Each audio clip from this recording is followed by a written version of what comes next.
Elliot, Hello. both of us use Spotify, and everyone else that's Not sponsored, by the way. not sponsored. We do publish through Spotify podcasters, but that is neither here nor there. We both use Spotify, and the reason we're talking about this is because Spotify has become quite unhinged recently for both of us. There are playlists that Spotify will create for you. There's like a morning, an afternoon, and an evening playlist that they'll kind of make for you based on what you listen to during that point. And so I've been getting some quite unhinged playlists recently. Yeah. And mine are unhinged, and yours are very vague. Yeah, I got guitar indie Tuesday evening. Because I'm recording on what is a Tuesday evening for me. Yesterday afternoon was Molgoth Power Pop Monday afternoon. Sensational. Right? This morning's Indie Sleaze Post-Punk Revival Tuesday morning. Yeah, that's... I think one thing I realized getting... So I remember when I was younger, I would like listen to new music like basically every week. Yeah. And then like my dad would listen to the same like 200 songs on repeat for like the last 10 years. I'm like, how do you not get bored of this? And then I hit 25 and I basically have not found new artists in a long time. It's just kind of sad. So you're saying in a year and a half I will become stagnant? Pretty much. Your music taste kind of hits a point where it's just like, yeah, this is now just what I listen to for the rest of my life. I think that's just the way it is. I think there's a good chunk of that's like you have a bunch of bands you like. So for example, I like the band Neck Deep. Everyone that plays Counter-Strike has heard of Neck Deep because they've got a million music hits, right? But at one point, Neck Deep will stop making music. Yeah. And at that point, there just won't be Neck Deep, and I'd have to go find someone new. And I feel like there becomes an age in which if you like current music, that there is just no more current music for you to like that is the same bit as... Yeah, that's definitely true. One question I like to ask people is, rather than what playlist Spotify has made for you, what's your most specific playlist that you have? I have one massive playlist called Cherry, which is basically full albums. Okay. But my most specific playlist is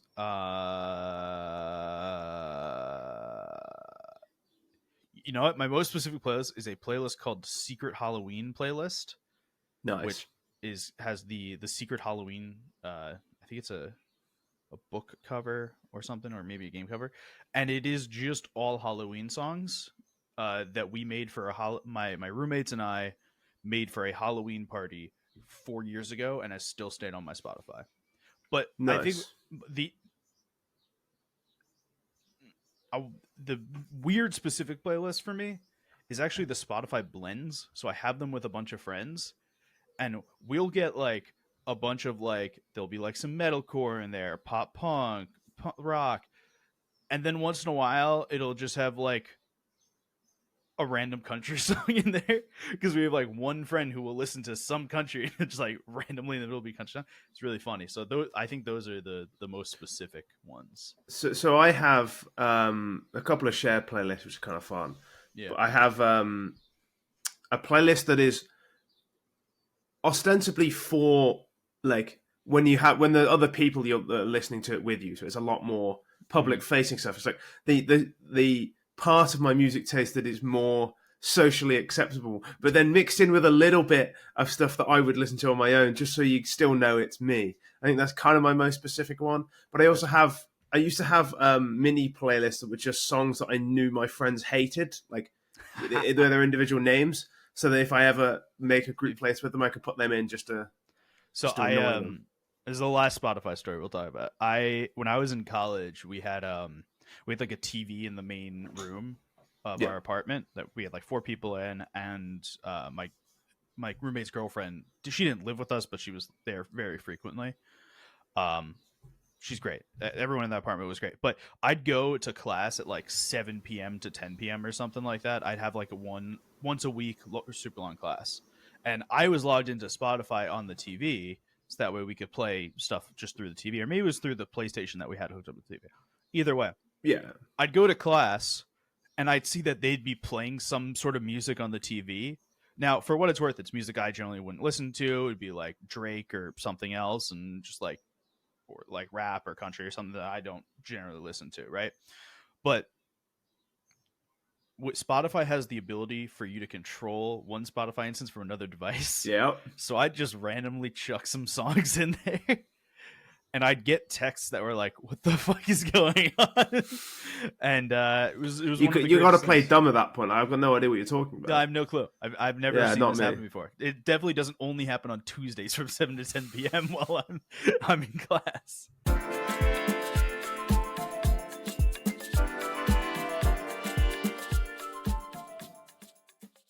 All right, let's get into Counter-Strike. That's what people are here for. At least that's what we've been told. It's a quiet week in the event front. Yeah. There's BetBoom Dacha that's starting today. There's CCT Global Finals that start in like 2 days. But in our pre-show, both of us determined that we can't be asked to talk about either of them. Yeah, like BetBoom Dacha is like, it's a strange event. Nobody really, like, I doubt there's many of you that are taking it seriously. I doubt any team outside of BetBoom are really taking it that seriously. Yeah. There's a couple of big teams there, but the only reason HFTV covered it so much last time is because it was Donk's first event, and it's no longer Donk's first event, so I don't think anyone cares that much. And then CCT Global Finals is just, it feels like Pro League Part 2, and we just had Pro League, and... Like, I like CCT because it gives a lot of casters a lot of practice, gives a lot of teams a lot of practice. It's obviously a good thing. I just don't care. Like, it's fine, but I just don't care. Yeah. There's a lot of teams in here from a lot of regions, which I really like. There's like Game and Gladiators, which I guess is actually a Danish team now, but in my head, it's always been an American team. Yeah. But they're just not. I know they're just not. And we get to see the return of Omcall, and there's a couple other interesting teams in here. Everyone's favorite team. Everyone's favorite team, Omcall. But I don't know. It's an interesting event, and there's plenty of as you said, casters, really fun. It's a good opportunity there. For all of them. Yeah. Tony's there. My guy Dugate is there. There's tons of people. Exner's there. Yeah. I feel like I should correct you because he'll get upset with me. It's Grimmy Rana. And if you ask him why he spelt it grimy, he doesn't have an answer for that because he can't spell. That sounds like his fucking problem, though. Yeah. If he wanted to pronounce grimy, if he wanted to spell it grimy, then he should have spelled it that way. I completely agree. If he put 2 M's, I would have pronounced it grimy. Exactly. I've told him this. It's grimy. I have told him this. All right. Today's show, we're talking about MOUZ and Pro League very quickly, and then we're going to talk about all the other fucking shit that happened this week because there's tons of it in terms of like little roster moves. So if you had guessed ahead of time that the group stage team of all time would win the group stage event of all time, which I think I did. I think we both actually quite early on, MOUZ will probably win this event. Yeah, it was MOUZ that won Pro League. Literally no one's surprised, I don't think. No, I mean that they are. Although I do think this is a glimpse into if MOUZ can sort out their arena issues, for want of a better word, their arena issues, they might just be the best team in the world. They're so good in group stage. Yeah, they are so good in low pressure situations. Or in studio. Yeah, in lower pressure situations. They're not a Blast team, are they? I don't remember. I don't think they are, but if they were, they'd be so good in Blast is still kind of an arena. It's still it is an arena. Like that they would still I do think it's playing in front of a crowd that really I'm talking about the mini arena one. The mini like the studio events that they do that are like 700 ones and named ridiculously. Yeah. Like the Blast Spring Fall Last Chance Qualifier Finals or whatever. Yeah. They'd never be in the Last Chance Qualifier. No, they'd crack through all of those. Yeah. I think top 8 we guessed pretty correctly on, or we had by the time we recorded last week. I want to point out a couple things here. Complexity finishing third, fourth, I think was a huge win for Complexity. Yeah. There had been some moments recently that I think that if you looked at Complexity, you're like, oh well, they were really good at the beginning of CS2, but now they've kind of just fallen off, and I think we saw good Complexity again. Mm-hmm. Yeah, I mean, Complexity, they're really hard to judge because they don't feel like they're a really good team. When you look man for man, you kind of don't think they're one of the best teams in the world, but they seem to have an ability to finish in top four in some of these bigger events. Like they don't. Again, they're not very well versed on stage because they spent so long actually not being on stage. They're actually, for a team that's been together for so long, at least the core of it, they haven't got much stage experience. If they get more stage experience, they could actually be quite dangerous. But by core here, I just want to confirm that you're talking about Grim Floppy JT. It's Sure, not. yeah. Well, because generally when you think of a complexity, and if you were to say who's the core of complexity, I would go, oh, it's a Liege Halzerk Floppy or a Liege Grim Floppy. I would include a Liege in that, right? But Sure. when we talk about the core of complexity, a Liege is the new guy there. Halzerk Yes, is the new but guy at least so, also he's good on stage. You have no exactly. But I'm the original core of complexity, yeah. the Grim Floppy JT. Now Grim does have some experience on stage. Floppy does have, like, they all have some, but it's not to the same level that a lot of other players have. Yeah. Like they do have some, but for a team that's been together this long, they have like vanishing low, small, arena games. The other team I wanted to point out here was Astralis, who were ended in the same spot as Complexity, were really good through the group stages, right? Didn't lose a single map up until they lost to Vitality, when they lost the 2 maps in that series 2-1. And I thought Astralis had a really good showing under Device IGL, which I think many of us were kind of surprised by, but also if you had told me 3 weeks, like if you had told me before the Device move that they moved him to IGL and you said, hey, we're going to make Device our IGL, if you'd give me 10 minutes to think about it, I probably want to, I get this. Yeah, like it does make more sense than people want to admit, I think. He's played under a lot of very, very good in-game leaders. He plays a slower style of game that is less mechanically focused, and he probably spends a lot of time. He clearly spends a lot of time thinking about the game, and he's now reaching the sort of the not the end of his career, but he's starting. He's probably been past the peak now, and he probably is. I don't think we'll see Device highlight reels like we did in 2016, 2017, 2018, 2019. He's starting to be on the downswing, and he has to think about, what does my future as a player look like? And maybe his future as a player is as an in-game leader. And a lot of players transition to in-game leaders later in their career. Device maybe is no different, and we're seeing that he's not bad at it, and it doesn't seem to have impacted his play just yet, at least. I think the other interesting thing with Device being brought to IGL is he can actually make one more move to help elongate his career, which is Device has always been a very good rifler. Mm-hmm. Like, just on his own, he could not pick up the op for an entire game and still be a really good rifle player. And I think that he can, if they feel the need that they need more op firepower, like when you, like right now, when you play with Cadian, right? Like, let's say you're Liquid, you're playing with Cadian, and you say, we need more op firepower. Cadian's not going to start rifling. You remove Cadian, you have to bring in a new IGL and a new opper, and they're going to probably be separate people unless you go to Brazil, where there's a million op IGLs for some ungodly reason. Yeah. But with Device, he won't be as effective as a rifler as he's an opper, but he'll still be really fucking effective. Yeah, and you can bring in a brand new wonderkind opper and not lose out. Yeah, I think that's a very fair point. I do, however, think it's quite important we don't make massive judgments on A, one event, and B,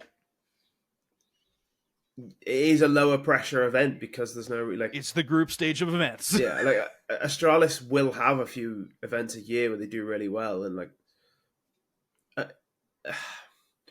we'll see what they're really about in the second half of the year.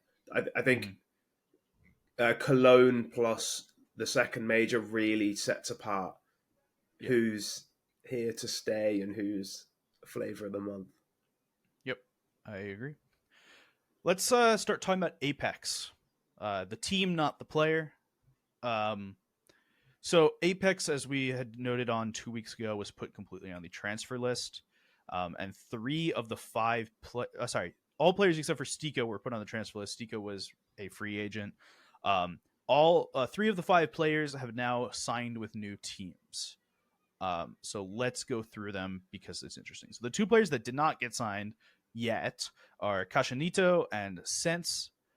In my head, I don't really expect Sense to be signed anywhere big to begin with. I can see in my head someone taking a shot on Kashanito. On a tier 1 team, Kashanito has been relatively underwhelming on this team. That doesn't necessarily mean you can completely write him off. Some tier 2, I mean, it depends how you define tiers. Maybe you define tier 3. Like a tier under Apeks will probably sign him, and he'll probably like fry again.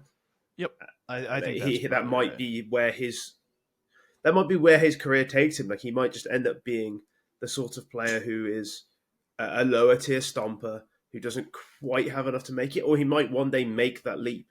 There's make the leap is like a phrase I've heard a lot from like football, a lot of stats guys where they're like, this guy's clearly got potential. Like you look in his numbers and he's like, for a 21-year-old, this guy puts up good numbers.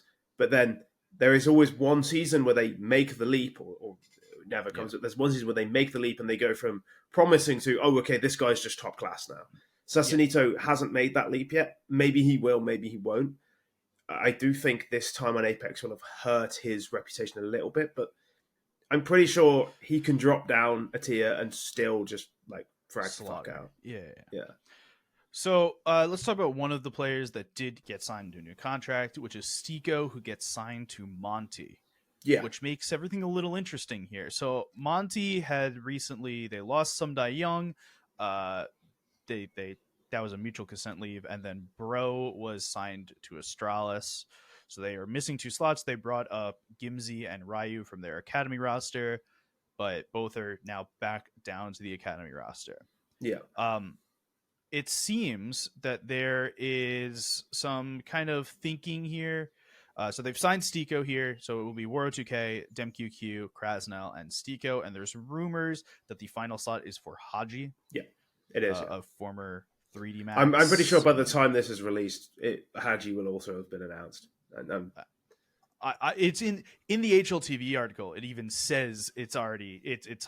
There's just not been an official announcement. I'd heard it was Haji this morning, and then I saw them tweet out a Danish flag and a French flag, and I was like, "Yeah, I guess it's not STYKO and Haji then." And then they announced STYKO anyway. I'm like, is this some weird bait? Like I don't get it. Did they just forget where STYKO is from? Maybe it's Danish for Bro and Haji, the French flag, to say that Haji is replacing Bro. But he's not. He's replacing Ryu or Gizmi. Yeah, I don't know. Whatever. Doesn't matter too much. Gizmi's very highly rated in the UK. I wouldn't be surprised to see him go back to an English team.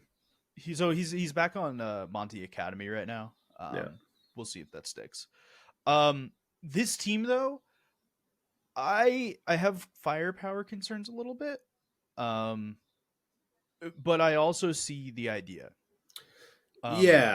If Krasnal goes back to the level he was at the start of CS2, there's a lot. The firepower concerns dim quite a bit. Mm-hmm. But you're kind of gambling on one of Haji or Krasnal really getting back to the level we've seen them at in the past. Otherwise, the team is a little bit lacking. Yeah. So here's my question: who's IGLing this team? Waro2K. It's gonna keep being Waro? I would assume so. Yeah. Okay. I don't know. Every time I see STYKO join a team, in my head I start thinking STYKO IGL jump. When is it happening? He's done it in the past, but I think it'll be Waro. Okay. I think STYKO kind of fills the same role as Sumdai Young did for this team originally. I don't know. Sumdai Young was kind of a star on this team. No. I don't mean the in-game role. I mean more of an out-of-game, Right, okay. Unifying older veteran that's going to make sure that, because like where O2K has been around for a bit, DemQQ, Krasnal, but like they've been in and out of teams. They never like really stuck in a team. I think STYKO will continue to be this like the same unifying force that some Young was. The same way Haji will be as well. But Haji was really good on 3D Max and the original. The thing is, like Haji and STYKO are about the same age, but you don't view them anywhere near the same. No, there's something about Haji where you just kind of think he's like 22, and you look it up, it's like, oh, he's just not at all. No, he's not. I mean, he played for Envy, like. Yeah, exactly. He's been around for a long time. During the French Envy bit. He's been pretty good for a long time as well. Like I've always kind of liked Haji as a player. I think he's pretty solid.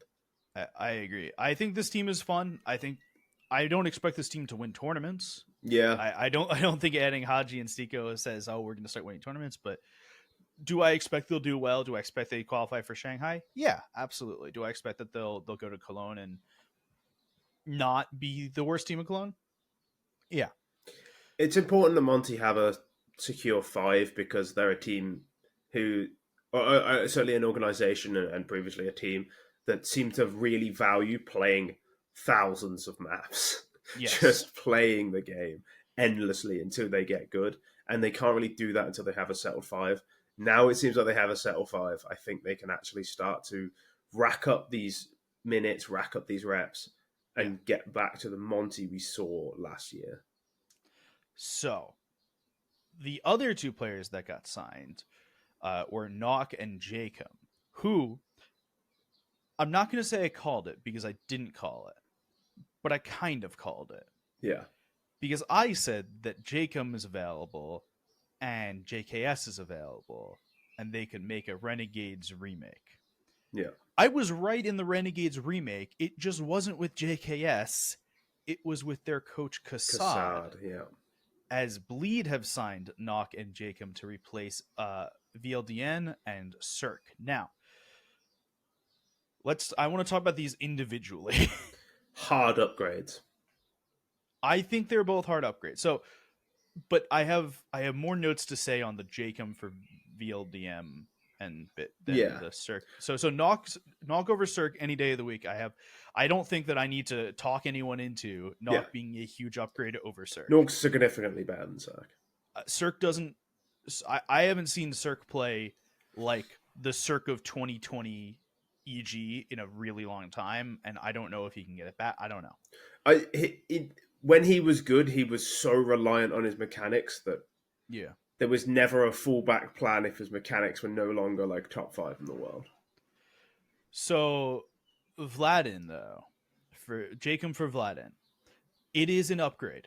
Right now, this day of the week, it is an upgrade. Yeah. And this comes to a team building idea, where that some people want to say, hey, Vladin's considerably younger than Jkaem. He could get a lot better in the next year. He could like, as you said, he could make that leap, right? We've seen like bits and pieces of it before when he was playing for iNation. But Jkaem is just a better player right now, and this team becomes really interesting with the addition of Jkaem and Nawwk.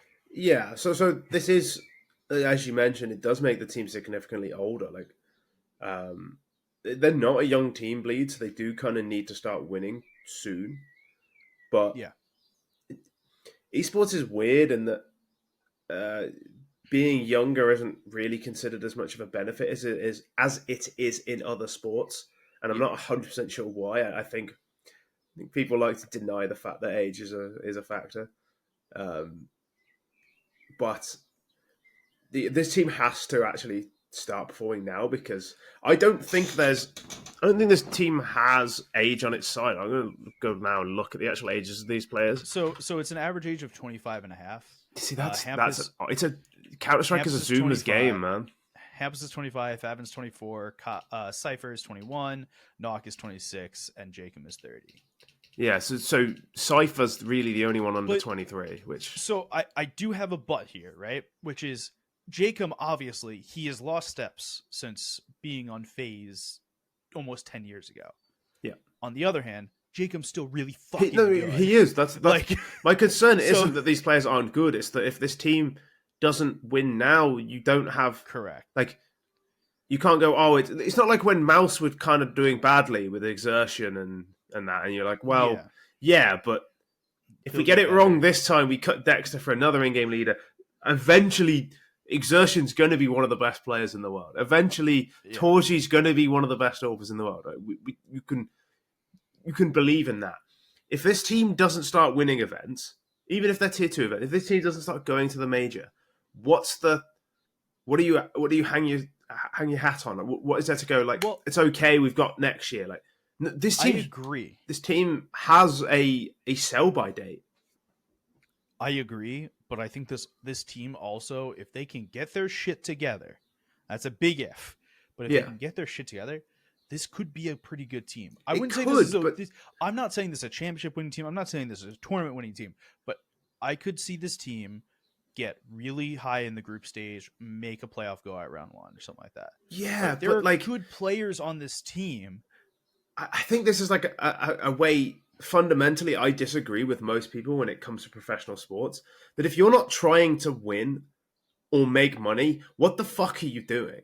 Yeah. And I don't think this team is trying to do either. Like, there are two ways to be an organization in professional sport. You could be a sellers club or you could be a buyers club.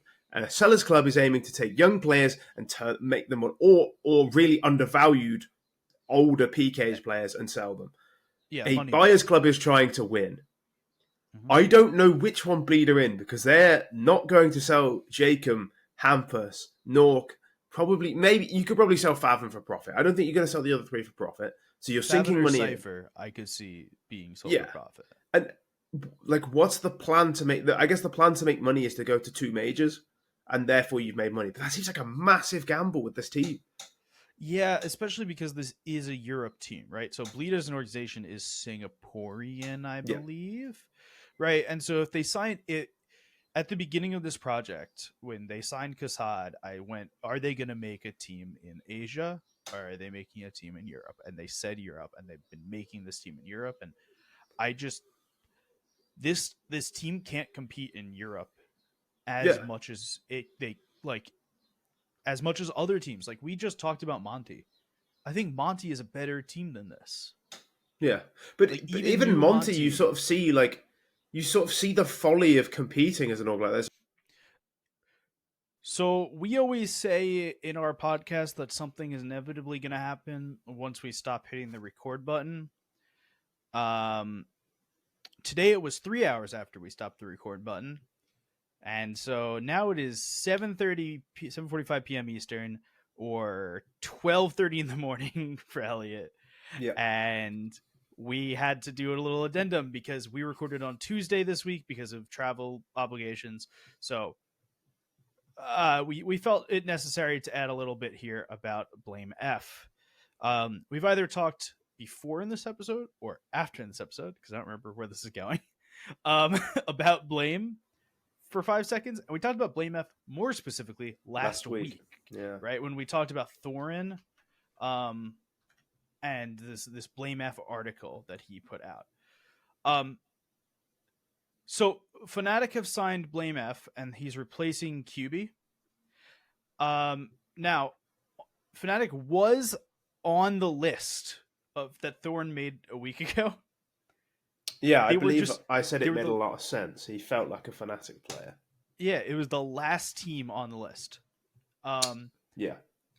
But so I'm going to read what Thorin wrote, and then we'll have a conversation about it. Fnatic had multiple dynasties in CS 1.6 and CSGO, but have long since fallen on hard times, become much more of an OG or a Sprout when it comes to international lineups than a FaZe or MOUZ. Recent roster construction screams of cynical budget min-maxing and lacks a reason for a Fnatic fan to be hyped beyond watching the last dimming days of Iron Man Krimz's absurdly long and storied career. But BlameF in the mix, and Fnatic has more experience, a strong fragger, and a role entirely taken care of. Then the potential of Opera, Afro, and IGL Body can be tested for their long-term value. Fnatic have played 23 LAN maps together thus far, and not a single player is at or above a 1.0 HLTV rating, and none of them is even above a 0.93 KD. This is a team crying out for firepower and a stable star presence. Yep. Completely right. Yeah. So based on that, right, if you were guessing last week that he was going to go to Fnatic, it was going to be, right, Mattis or QB that would be removed from the team based on that Thorn thing. And completely right. Yeah, I think no matter what you think of BlameF, and we're neither of us are particularly keen on him as a player. No. He is somebody who elevates the floor of a team like this. This team, as Thorin correctly says, needs star power. BlameF is a consistent fragger. He will lift this floor up to a level where this team probably can be a top 15, 10 team quite easily. Yeah. My issue with BlameF has always been I don't think he's ever going to win anything, but I think that's its own matter. We just saw this Fnatic without BlameF in Pro League, and while they were not very good in Pro League, they did beat Virtus Pro and then lose out to 3D Max and then Eternal Fire and then Virtus Pro again. But one win against Virtus Pro isn't the worst thing that they could have done. It's not, but it's hardly yeah. It's hardly a ringing endorsement either. Like VP lose to weird teams all the time. And they're betting in Electronic as well. To me, I don't know if I was a Fnatic fan or Fnatic staff. How do you decide between QB and Mattis to make the switch? I think Mattis was higher rated before Fnatic, which I think is probably okay. And so part of this comes from Samuelson, who's the general manager of the team, who said ahead time in Discord, we're super proud of announcing Blame to the team. Just to clarify the roles, Blame will play the star positions as a second voice, Body will call, and Krimz will play the anchor roles. That feels like it may actually work. Yeah, I mean it's what you'd want if you're a Fnatic player. It's good to see Krimz really commit to anchor roles because he's clearly not the same player he used to be. He's still good, but like you kind of want him to take a back seat, and I think that's probably a good thing for the team. We talked a lot about Jkaem, and I put this in perspective with Jkaem because I think it's an interesting conversation, which is like Krimz and Jkaem are roughly the same age, give or take like a year or two, which is mental. Yeah, I mean, so Jkaem is 30 and Krimz is also 30, right? So they're both the same age. They both have very different careers, right? Krimz was top of the world beginning of Global Offensive and has gone down, but has kind of stayed at this like not middling is the wrong word, but like good performance level. Whereas Jkaem started at the bottom, went up to FaZe, did okay on the FaZe when they were like a top 10 team in the world, went to Renegades, was all in the Renegades for a bit, extreme, and it was kind of super all over the place up until his stint on Apeks, where we saw him getting better and better, and the current stint that he is now in on BLEED, that we hope to see the same Apeks Jkaem that we saw.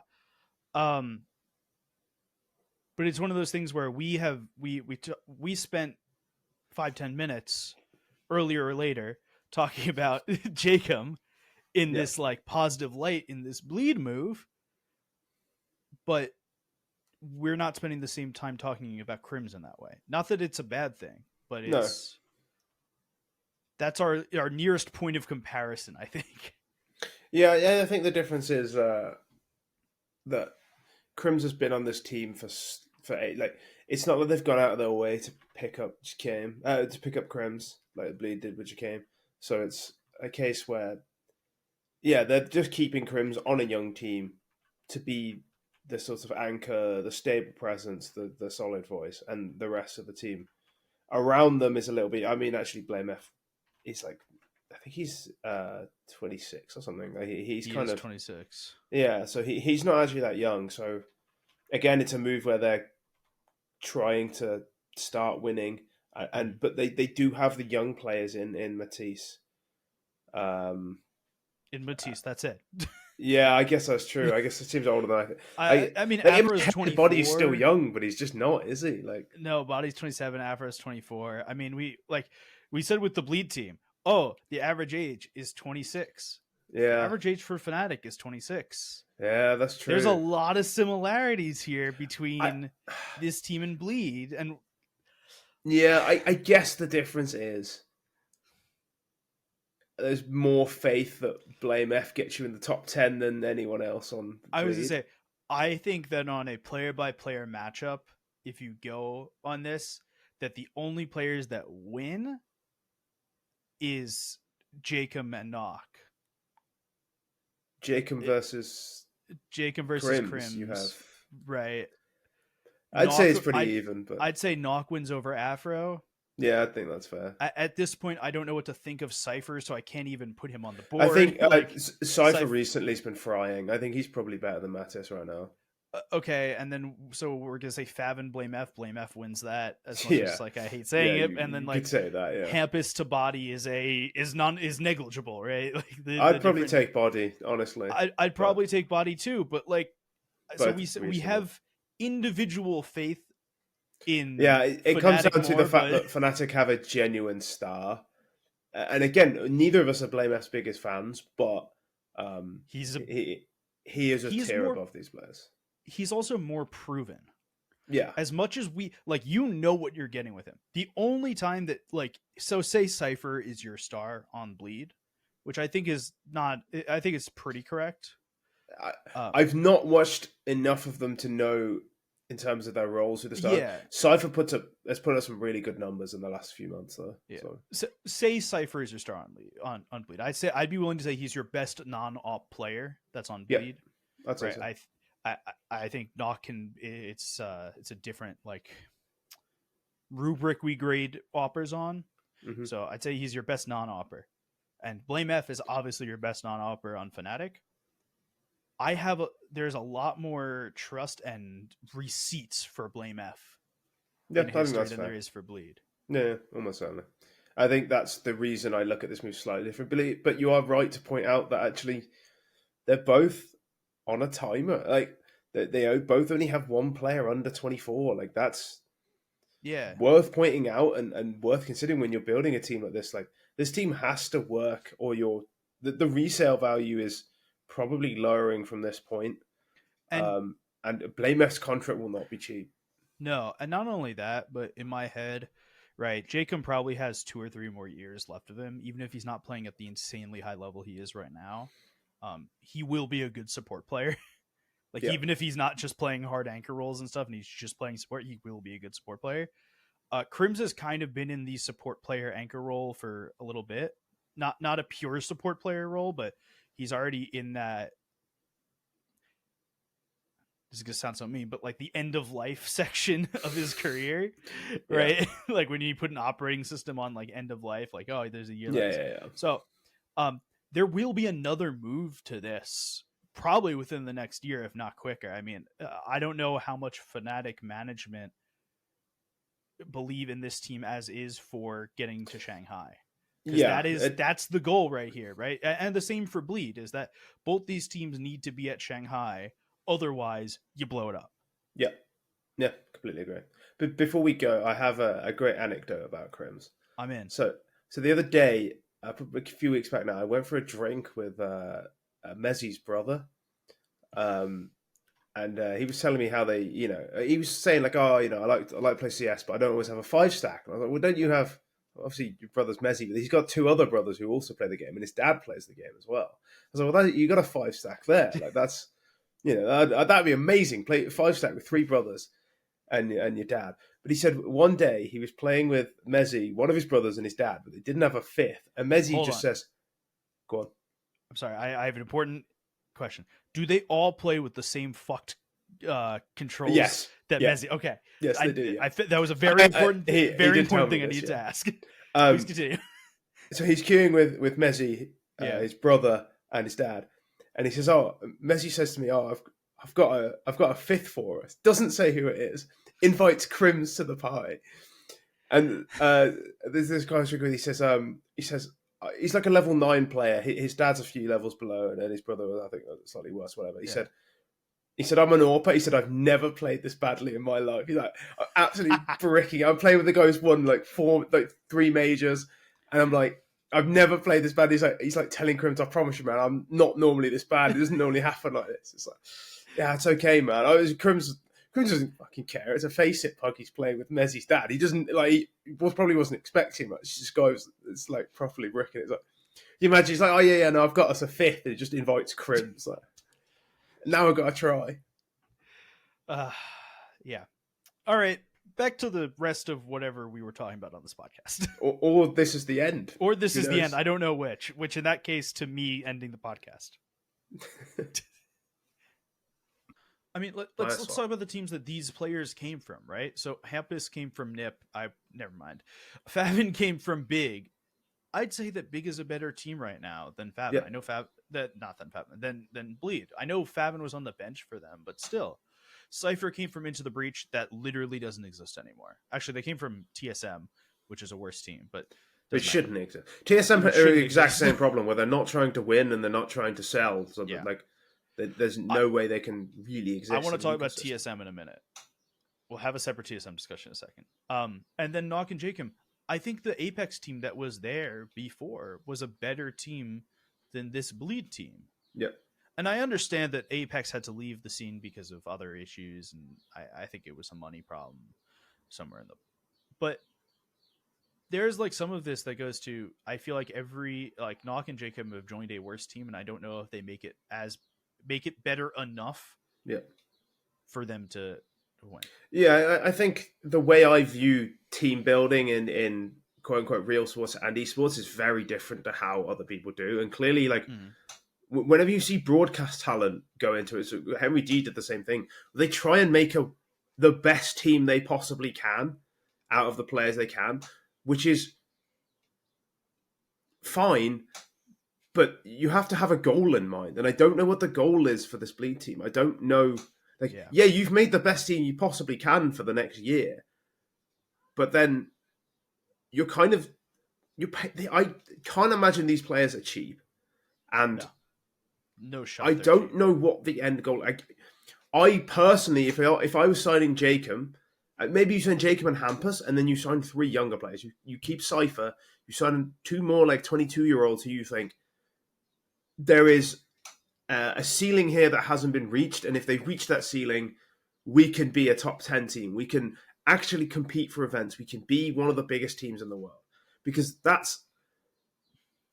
has to be the goal if you're a tier 2 team to me, is how do we consistently become a top 10 team in the world? And then you can talk about winning events. But like I don't see this team being top 10.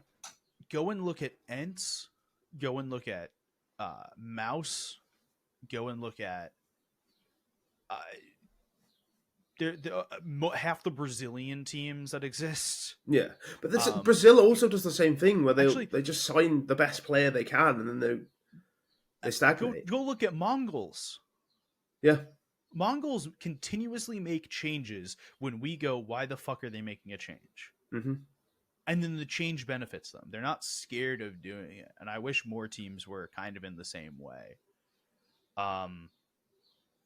Yeah, that's my bit here on this. I'm sure if Kassad heard what I'm saying, he'd think I'm a fucking idiot. And I'm like, I'm sure he would argue that he's fulfilling his remit, and building the best team possible is what he needs to do. But I just don't see, and it sounds ridiculous, I don't see what the point of building the best team you possibly can out of tier 2, 3 players is, if it's not to become eventually a better team. And I don't think this team has time on its side, and we know what the ceiling of all of these players bar Cypher is, and I don't think it's top of the tier 1. You know what this team feels like?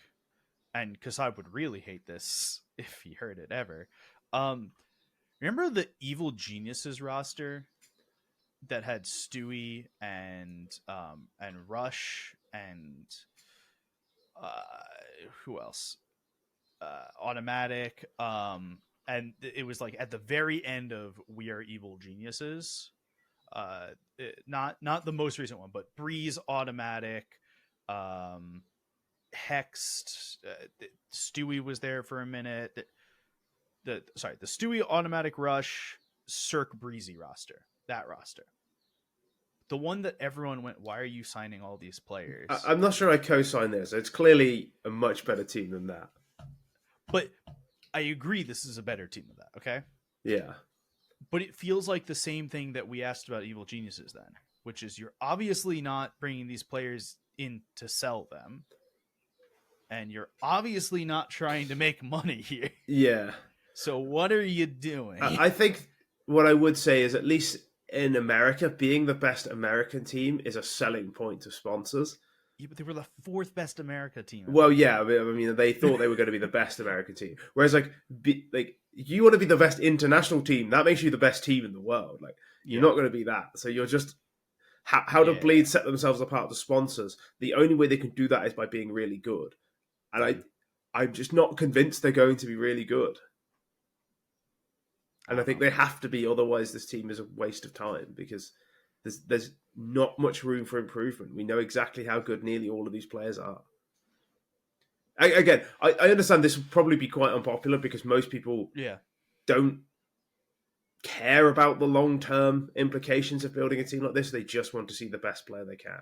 I actually think it's a large reason why JKS struggles to get teams at the moment. This is like, there are younger players. If you're going to sign JKS, it's to win. Need to win now. Yeah, and there aren't that many teams who are in a position where signing JKS will turn them into a winner. The only one you could really argue is G2. Yeah. I was just thinking that. I will say this is the exact problem I also have with Falcons. But at least Falcons have pretty much unlimited money, so they are just throwing money at the problem. But like, if Falcons don't start winning in the next 6 months, this team is a monumental failure and a waste of money, because there's no time on the side for this team. All right, let's talk about OG. But not OG itself. Let's talk about some alumni from OG, I guess we'll go with. The first to talk about is OG alumni NEOFRAG, who was playing for Sinners, who has been benched due to factors not rooted in performance rather than team vision. Now, you may have heard us say this before, because we've said this before. Yeah. NEOFRAG, he's a character. I will say, reasons not rooted in performance doesn't necessarily mean the same thing as he was kicked thrown into the breach. No, it's easy to make that assumption because it's NEOFRAG. I don't want to implicate him by saying he's done something that he hasn't done, or because for all we know, they might just not get on with him. He might have some personal problem that he has to go into. Like, we don't know. All they've said is it's not based on his performance. The direct wording from Into the Breach was unequivocal breaches of ITB's moral and company standards. Yeah, see, that's pretty black and white. Yeah. Ironically enough. But Sinners haven't said that. No. They've completely admitted any reason. So team vision. Yeah. Which, again, that could be, especially as it's from somebody who speaks English as a second language, that could be, it could be being completely genuine, and it would be nothing to do with his past indiscretions. It could be nothing to do with him as a person. It could be anything. But it is really easy to assume the worst because it's NEOFRAG. Let me read the Sinner CEO statement. Neo is an excellent player and a great person. However, as was evident from our recent results, changes need to happen due to factors that are not necessarily rooted in statistical performance, rather than ... the team's vision, you could say. See, to me, that sounds like what I would say if I was kicking somebody for being a massive beta. And I mean, that's beta spelled. That's beta. Yeah, well, that's beta spelled with an AI, not BETA. I mean, like, if I was kicking like BlameF, I'd be like, yeah, it's nothing to do with the statistical performance. Like that. Do you know what I mean? Like, to me, that's what that sounds like. But because it's NEOFRAG, people immediately jump to the worst conclusion they can think of. I'm willing this time to give him the benefit of the doubt until we hear more. And I think that's important. Hope we don't see a third time. Yeah, like if it happens a third time, it's like, okay, you are like, you know, fool me once, etc. Yeah. Other OG alumni, degster has been sitting on the bench for OG for like a year now. He's been signed to Heroic to replace Nicodoz. I want to talk the way that this happened because it was starting to leak while Nicodoz was still playing for Heroic, which just like, guys, I understand leaking. Can we not leak while the guy is like actively still trying to compete in Pro League? Like if he doesn't know, just let the guy play. I think he probably knew. I think he probably knew, but like, he seemed to be making sort of noises where he was, because he said afterwards, like, yeah, the team wants a dedicated AWPer, and I understand that. And it's like, I actually feel really bad for Nicodoz. Like, so do I. It's so clear that he was really good on Copenhagen Wolves, and something broke. Like, I think it was that time Fnatic just seemed to break him, and like, it's that time when degster was his IGL. Oh god, yeah, that can't help. I mean, actually, wait, did we? I feel like we've done the math on this before. Was degster actually his IGL? I can't remember. It was no, like it, but we're whatever. Like it's one of those canonical things. He clearly had. He clearly was good at some point, and something changed, and he's not a tier 1 AWPer, and I feel bad for him because it's quite clear that he understands that. He's not. I don't think he's delusional about it. He's just kind of like, yeah, no. I've tried. They want a better AWPer than me, and I have to just accept that. I feel bad for him because he gets a lot of the stick for this team, and it's like, yeah, because everyone else is kind of hard to blame. But like he's not terrible, and I think he'll end up being a rifler and be quite good. So I'm gonna blame Shush now. Yeah, nobody's gonna blame Shush. Tessus isn't gonna get the blame. Kixan, everyone likes, and Nerds is really good. So yeah, this Heroic team on paper it's actually very scary. If you get a fit and firing degster and a fit and firing Nerds, that's a duo that could go toe to toe with nearly anyone in the world. Like that's a scary team for like really. Nerds, degster at their peak are both really superstars. Like they are both superstars at their peak. Like if you get them both at their best, and they have one of the best surrounding cast members. Yeah, this team is. Man for man, there are a few teams scarier than this Heroic team. Are you telling me that this is like Vitality before they won the major, when they had ZywOo, i.e. degster, they had Spinks, i.e. Nerds, and Magisk, i.e. Shush? It's not the greatest. I like degster. I'm not saying it's... I like degster a lot. Degster to ZywOo. Like, ZywOo is one of the few AWPers at their peak who is better than degster. Like, there's a handful of AWPers who've hit levels as high as degster has in the last few years. Yeah. There's m0NESY, ZywOo, Simple, and then you're talking like maybe some Pious. And maybe Device. Yeah. But like, that's about it. Like, degster's really good, and this team can... It all depends on what version of degster you're getting and if they can get the best out of Nerds, but... I think they can. This team, like... I'm interested and excited to watch Heroic again. That's a big statement. All right, we got one more team to talk about in terms of roster moves. Fluxo from Brazil have removed VSM and PKL, who I feel like PKL has been on every team in Brazil. Yeah. And replaced them with Nyx, who I've literally never heard of, I think from MIBR Academy, and Art. Hell yeah. We love Art. I'll always go to bat for Art. I don't care. I don't care that he's a fundamentally flawed player. He's great fun. I think Art will flourish in this type of team. And I really mean that, because I think that against tier 1 European teams, that Art style like was really big when it first came out in like 2019, right? And it was really cool and it was really different. And I think teams have just really figured out how to play against it in Europe. Are you going to tell me that teams have figured out how to play against Art in Brazil? I'm not sure about that. There's something I like to call the Arjen Robben conundrum. Arjen Robben was a footballer who was very one-dimensional, but was still probably the third or fourth best player in the world at his peak, because there's one thing knowing what he's going to do, and it's another stopping it. I mean, David Ortiz was the designated hitter for the Red Sox. In baseball, you have a pitcher if you're in the American League that you don't have to hit, and so you have a guy come in and hit for you. He came in and hit, and he was one of the best fucking hitters on the planet.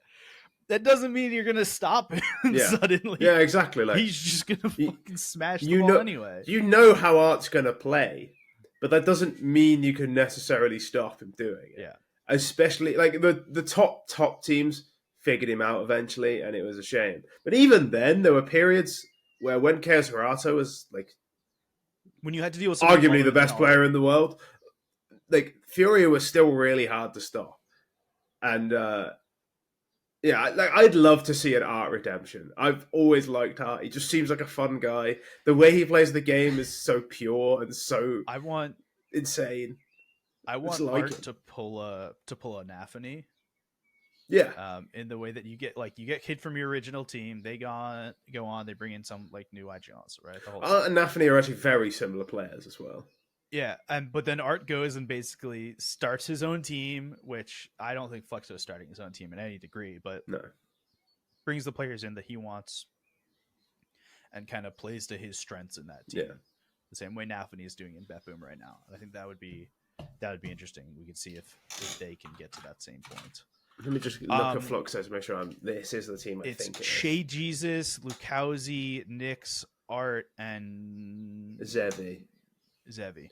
So they no longer have Phelps, which is a shame, because I mean Phelps and Art on the same team. Imperial, is he not? Oh yeah, he moved, didn't he? I think he was on Fluxo for a bit. He was on Fluxo for a bit, I think. Also, Art and Lukowski is kind of a very aggressive. There's some other news we need to talk about, because I saw some weird shit involving Taco.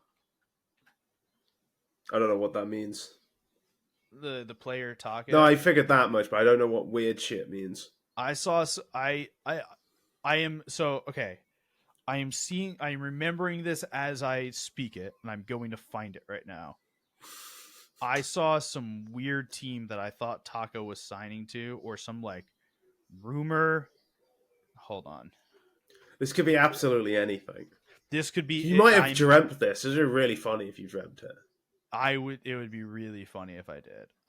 This has happened to me in the past, where like I don't know what it is. I struggle to tell dreams apart from reality because I have very vivid dreams, and it would take me quite a while to figure it out sometimes. The problem is right now it's Tuesday, and in America there's a lot of people tweeting about tacos because of LeBron James. Oh, I found it. It's about Taco and Loud and KaBuM. They've hold on. I need to translate this page. Where is Google Translate when I need it? This is fantastic. This could be absolutely anything. Hold on. One moment, please. Fury Academy. No. Where did it go? Fury Academy Taco. Now we're talking. No. It's Taco's going to Loud. And they're making a team, but there was a roster leak. I see. Hold on. I'm trying to search the right things to find it, but it's questionable. We're gonna pretend I found it. It was a really weird team. I have no clue where it is. I have absolutely no clue. I'm screwed. Did it have Fur and Cold Zero on it? It may have. It was a weird. Because Cold Zero came out and said like, "Oh yeah, no, I asked Fury if they wanted me to join. They said no." It's like, "You're fucking obviously, mate." Like, it's like, I DM'd Margot Robbie if she wanted to go on a date, and she blanked me. Like, yeah, obviously. Like, what do you mean? Translate to English. Go. Do it. Okay, Taco is the target of Loud and KaBuM. Okay, apparently Loud and KaBuM are both trying to join. KaBuM is supposed to have a competitive lineup for the 2025 majors, and apparently Taco was also approached by Fluxo, right, but did not join Fluxo. I don't remember where this leaked roster was, and I can't find it anymore. if someone knows who this released roster is, please tweet it at me. Yeah, because it was a little unhinged, if I remember correctly. Brazilian rosters are just mental. Like, they never make any sense. Like, they just recycle the same like 15 players. They seem to have like 15 players, and they make 8 rosters out of them at any given time. Like, as you say, like, PKL and Showtime are on 4 different teams at any given time. Any given moment. The last time I remember PKL and Showtime was Luminosity. Yeah. And they're probably still on Luminosity as well as being on 2 other teams. Like, Yelzao as well. He's always on a team. Hardzao. They're just always on teams. They're everywhere, man. We're going to end for this week here. You can find us on Twitter at LoganRampap, at AZEsk, and at RateTLDR. We'll be back next week. Dallas starts. Adios. Oh, yeah.